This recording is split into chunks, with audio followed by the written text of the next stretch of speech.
What's up, everybody? My name is Shannon and I am still waiting for my Satyr, and today we are talking about The Dark Descent of Elizabeth Frankenstein by Kiersten White. So I had no idea that Kiersten White is also the author of the And I Darken series. This is a series that I have seen all over the place, all the time. No, I still haven't read it, but I've been thinking about it a lot, and after reading Elizabeth Frankenstein, I really do think I want to give And I Darken a shot because I really loved this book. I don't really know what I was expecting. I remember seeing this book when it first came out, and the cover is like bright pink, and it does look kind of edgy, but I'm like, nah, I don't know here.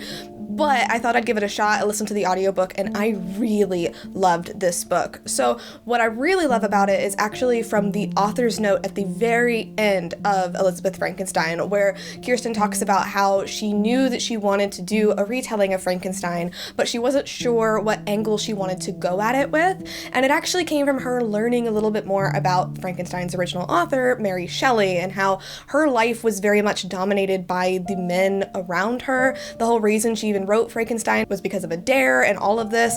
So she knew that she wanted to tell a story focused around a teenage girl, and a teenage girl whose life is also dominated by the men around her. And Elizabeth Frankenstein is somebody who doesn't really know who she is when she's not performing for somebody else. So she grows up as an orphan. She is sold into the Frankenstein family, like literally sold to be young Victor's friend. And the only life she knows is being Victor's Elizabeth, because if she's not, then she could be thrown back out onto the streets. She has to perform, she has to be this way in order to make sure that her life doesn't go down the drain like it had been before. But obviously Victor is a very different kind of individual, and he definitely has his quirks, and he's not the friendliest, and the whole reason she was brought into the family was to kind of help him socialize. And where this book picks up was actually with Elizabeth looking for Victor when he went to go and create his monster.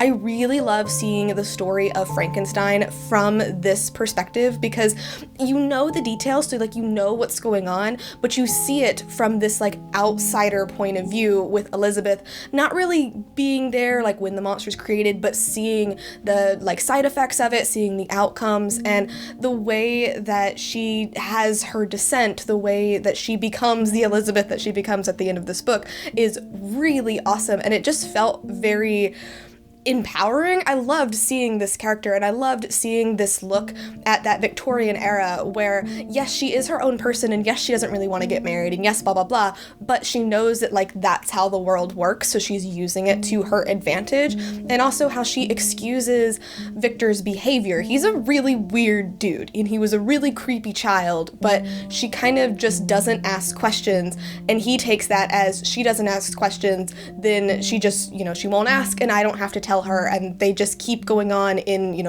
ignorance is bliss kind of mentality. I really loved that. I really loved how the characters work together. So I am giving this book an A+. I highly recommend it. I think it's really awesome. I want to have this book. I want to be able to read it over and over again, and it's amazing. I really love the story of Frankenstein. I really love everything about Mary Shelley, and I think this was a really awesome tribute to her story and her life. So definitely recommend it from me. If you have read it, I'd love to know your thoughts down in the comments below. But thank you guys so much for watching this video. If you liked it, be sure to hit that like button down below, and don't forget to subscribe so you can talk books with me every week. That is everything got for today, and I will see you guys next time. Bye!